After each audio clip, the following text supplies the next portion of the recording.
Good morning मेरे प्यारे दोस्तों, गुरुकुलम.मीमांसा पे आपका स्वागत है। आज मैं आ गया हूं आपको प्रेजेंट परफेक्ट नेगेटिव सेंटेंस में एक्टिव से पैसिव वॉइस कैसे बनता है, इस पे आज हम डिस्कस करेंगे और चर्चा करेंगे और हम लोग सीखेंगे। इसके पहले मैंने वॉइस प्रेजेंट इंडेफिनिट में अफर्मेटिव सेंटेंस, नेगेटिव सेंटेंस और इंटेरोगेटिव सेंटेंस का बना चुका हूं।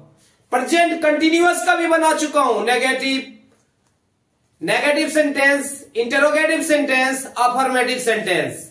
अब मैं प्रेजेंट परफेक्ट का शुरू कर चुका हूं, इसमें अफर्मेटिव बना चुका हूं। अब ये negative present perfect negative sentence में एक्टिव से पैसिव वॉइस कैसे बनाते हैं, आज का हमारा यही टॉपिक है और इसी पर हम डिस्कस करेंगे और हम लोग सीखेंगे। तो चलिए चलते हैं, ये क्या चीज है और इसका एक्टिव से पैसिव वॉइस कैसे बनता है। तो आइए, जैसा कि आप देख रहे हैं प्रेजेंट परफेक्ट नेगेटिव सेंटेंस, इसका स्ट्रक्चर क्या होता है? इसका स्ट्रक्चर होता है सब्जेक्ट प्लस हैज या have plus not plus V3 plus object. जैसा कि आप देख रहे हैं ऑलमोस्ट वही है, सिर्फ नॉट है। जो प्रेजेंट परफेक्ट में अफर्मेटिव सेंटेंस का स्ट्रक्चर है, थोड़ा सा डिफरेंस है, ऐड हो गया।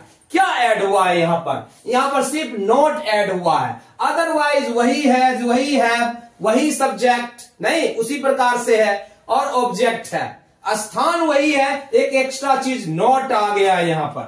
तो वैसे ही हम लोग जब पैसिव बनाएंगे तो वही होगा, सिर्फ नॉट ऐड हो जाएगा।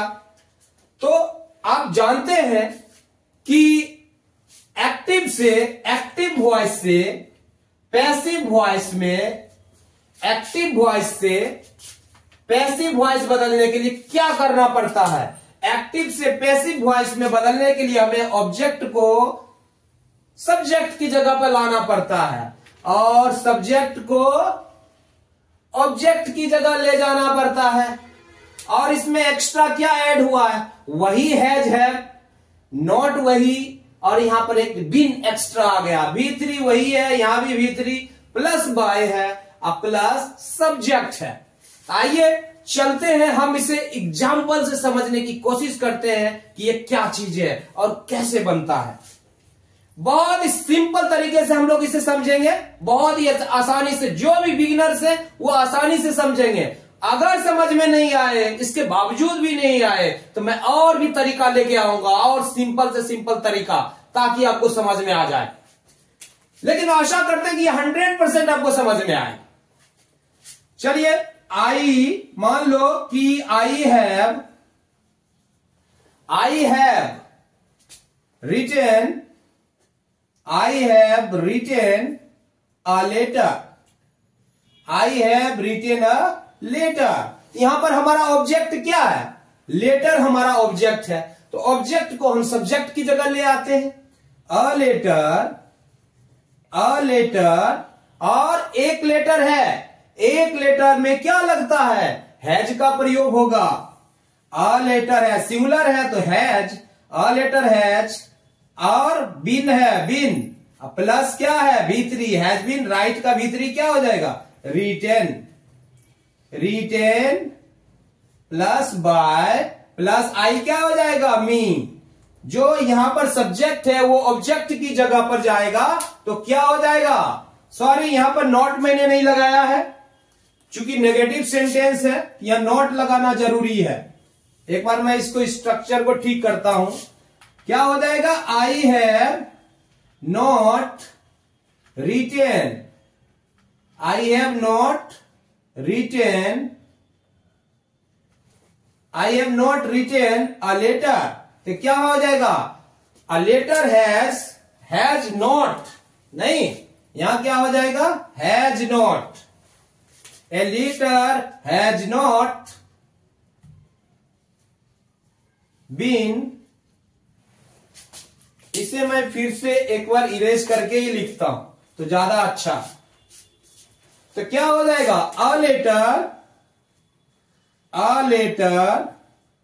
हैज नॉट है तो नॉट ले लिया, has not been V3 written by me, correct. तो हमारा क्या है, ऑब्जेक्ट हमने ले लिया लेटर को, उसके बाद क्या है, ए सिंगुलर है तो इसके साथ हैज लगा, नॉट है नेगेटिव सेंटेंस है तो नॉट आ गया, प्लस बीन आ गया, प्लस V3 आ गया, प्लस बाय, प्लस सब्जेक्ट चला गया ऑब्जेक्ट की जगह, तो ऑब्जेक्टिव केस में आ गया, आई का मी हो गया। उसी प्रकार से हम नेक्स्ट एग्जांपल लेते हैं। You have not written a letter, तो क्या हो जाएगा इसका, उसी प्रकार से अ लेटर के साथ क्या लगता है, has not been written, a letter has not been written by you, you का ऑब्जेक्टिव केस में यू ही होता है। उसी प्रकार से हम दूसरा एग्जांपल लेते हैं, ही से लेते हैं, कैसे बनता है, he has not sung a song, he has not sung a song। मैंने यहां पर वर्ब चेंज कर दिया जानबूझ के कि थोड़ा सा आपको और भी समझ में आ जाए। वैसे ज्यादा आसान एक ही वर्ब होता है, कई बार बच्चे कंफ्यूज कर जाते हैं, सेम पैटर्न होता है, तो पैटर्न आपको समझ में आ गया तो समझो कि कॉन्सेप्ट आपको समझ में आ गया। सिर्फ समझना है यहां क्या है, concept, concept is important. Concept अगर समझ में आ गया तो कैसा भी स्ट्रक्चर हो आप एक्टिव से पैसिव बना लेंगे। तो यहां पर क्या हो गया, हमारा क्या है, ऑब्जेक्ट सॉन्ग है, तो यहां क्या हो जाएगा, अ सॉन्ग के साथ क्या लगेगा, एक है तो हैज लगेगा, प्लस क्या हो जाएगा, हैज नॉट बीन संग V3, a song has not been sung by him। यहां पर ही क्या हो गया, ऑब्जेक्ट की जगह पे चला गया तो him हो गया। उसी प्रकार से हम लेते हैं she has not beaten, she has not beaten him। अब यहां देखो ऑब्जेक्ट की जगह him है, और जब वो सब्जेक्ट की जगह आएगा तो क्या हो जाएगा, ही हो जाएगा, ही हो जाएगा। तो ही के साथ क्या लगा, ही हैज नॉट है तो यहां नॉट लगेगा, he has not been, he has not been beaten by, अब ये चला गया ऑब्जेक्ट की जगह तो क्या हो जाएगा, शी का हर हो जाएगा, नहीं हर। तो हम इसे, ये हमारे सिंगुलर है, अब हम प्लूरल में देखते हैं कि कैसे है। सपोज कि we have not eaten mangoes, we have not eaten mangoes, we subject है, ये प्लूरल है, इसके साथ प्लूरल हैव है, प्लूरल रिप्रेजेंट करता है, प्लूरल वर्ब को रिप्रेजेंट करता है। तो इसका कैसे बन जाएगा, हम बनाते हैं हम लोग, जैसे मैंगोज है तो क्या हो जाएगा, ऑब्जेक्ट है तो मैंगोज, मैंगोज। तो आप देख रहे हैं कि मैंगोज क्या है, मैंगोज एक प्लूरल है ये, तो इसके साथ कैसा वर्ब का प्रयोग होगा, ऑब्वियसली प्लूरल वर्ब का प्रयोग होगा। तो मैंगोज हैव, नेगेटिव सेंटेंस है, mangoes have not been eaten by us, नहीं तो mangoes have not been eaten by us. उसी प्रकार से हम यू का प्लूरल तो यू ही होता है, उससे भी हम लोग बनाते हैं, you have not, you have not,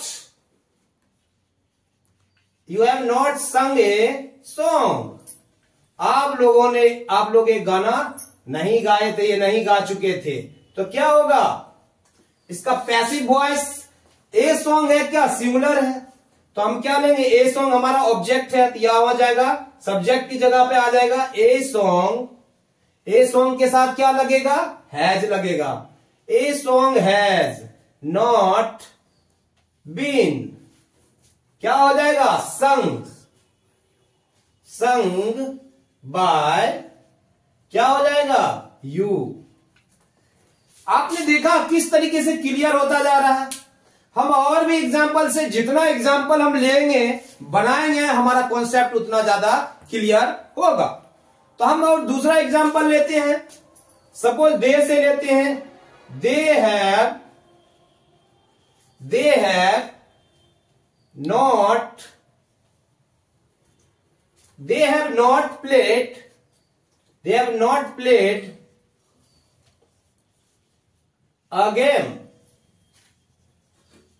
a game. They have not played a game. ऐसे भी बन सकता है ये, no game has been played by them, ऐसे भी बन सकता है। या a game has not been played by, क्या हो जाएगा, ए गेम, ऑब्जेक्ट है हमारा, नहीं, ए गेम हैज नॉट, चूंकि सिंगुलर है, a game has not been eaten, sorry, a game has not been played. भाई मैं अलग अलग वर्ब यूज कर रहा हूं तो कभी कभी वही आ जाता है, कोई बात नहीं है। A game has not been played by them. इसे हम दूसरे तरीके से भी बना सकते हैं, नो गेम भी कह सकते हैं, नोट लगा हुआ है तो इसे ऐसे भी, no game has been played by them.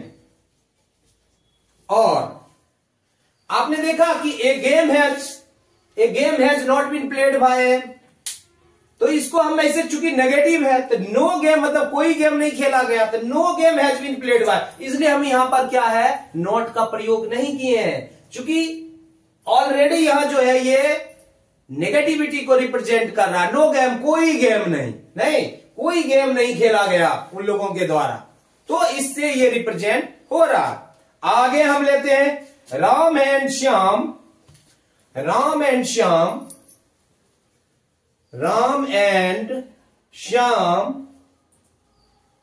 Have not played a game. अब इसका भी वैसे ही स्ट्रक्चर बनेगा, a game has not been played by, a game has not been played by Ram and Shyam, क्योंकि ये इसका केस जब बदलता है राम एंड श्याम, जब ये ऑब्जेक्ट की जगह पर जाता है तो नाम ही रहता नहीं। ऑब्जेक्टिव केस में ऐसा नहीं है, ही है तो हिम हो जाएगा, ये वही रहेगा। A game has not been played by Ram and Shyam,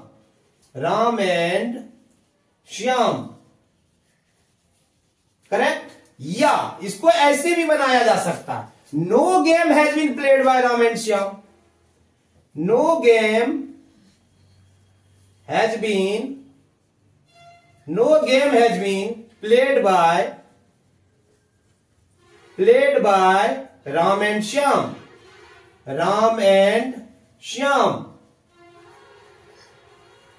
नहीं। तो आपने देखा कि ये बहुत ही स्मूथली बन गया। ऑलमोस्ट जो अफर्मेटिव सेंटेंस का स्ट्रक्चर है एक्टिव से पैसिव वॉइस बनाने का, ऑलमोस्ट वही है, थोड़ा सा डिफरेंस है। भैया वहां नॉट नहीं था, यहां पर नॉट लग गया, सिर्फ यही है। और कुछ इस तरह के सेंटेंस है तो हमें भाव पकड़ के, मैं क्या बोलता हूं, इंग्लिश में क्या होता है या कोई भी भाषा हो, तो जब दूसरी भाषाओं से हम दूसरी भाषाओं में जाते हैं तो हमें उसके भाव को पकड़ के ट्रांसफॉर्म करना होता है।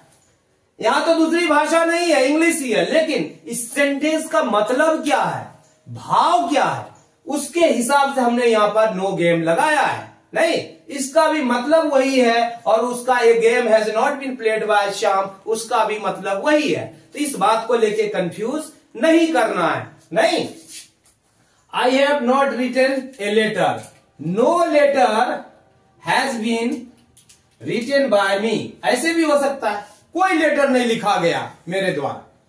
आई have not written a letter, ऐसे भी बन सकता, I have not written a letter, तो क्या हो जाएगा, no letter has been written by me. कोई लेटर नहीं लिखा गया है मेरे द्वारा। You have not written a letter, no letter has been written by you, has been written by you, ऐसे भी बन सकता है ये। He has not sung a song, no song has been sung by, no song has been sung by him, ऐसे भी बन सकता है ये। She has not beaten him, यहां नहीं बनेगा वैसे, नहीं। तो she has not beaten him, he has not been beaten by her, तो उस हिसाब से यहां पर नहीं बनेगा। जहां पर हमारी संभावना है कि नो लगा सकते हैं तो नो लगा के भी हम बना सकते हैं, जैसे यहां पे बनाए। यहां क्या है, नो लेटर या not any letter has been written by me, ऐसे भी बनाया जा सकता है। तो मुझे लगता है कि आपका यह कॉन्सेप्ट क्लियर हो चुका होगा, कहीं पर कोई दिक्कत नहीं, काफी स्मूथली आप इसे समझ चुके होंगे। अगर किसी भी प्रकार का प्रॉब्लम हो तो प्लीज आप कमेंट करके जरूर बताएं। अगर आपको पसंद आया हो तो कमेंट तो जरूर करें, ताकि हमें भी पता चले बच्चों को क्या समझ में आ रहा है, क्या नहीं समझ में आ रहा है, और आप कहां कहां से देख रहे हो ये भी जरूर बताएं। किस डिस्ट्रिक्ट से, किस जगह से आप देख रहे हो, इसके बारे में भी आप जरूर बताएं। और दूसरी बात, अगर वीडियो आपको पसंद आया हो, अगर आपको अच्छा लगा हो, प्लीज लाइक करें। अगर आपने मेरे चैनल को सब्सक्राइब नहीं किया है तो पूरी तरह से आश्वस्त हो लें और सब्सक्राइब जरूर करें और अपने दोस्तों को भी बताएं। धन्यवाद। जय हिंद, जय भारत।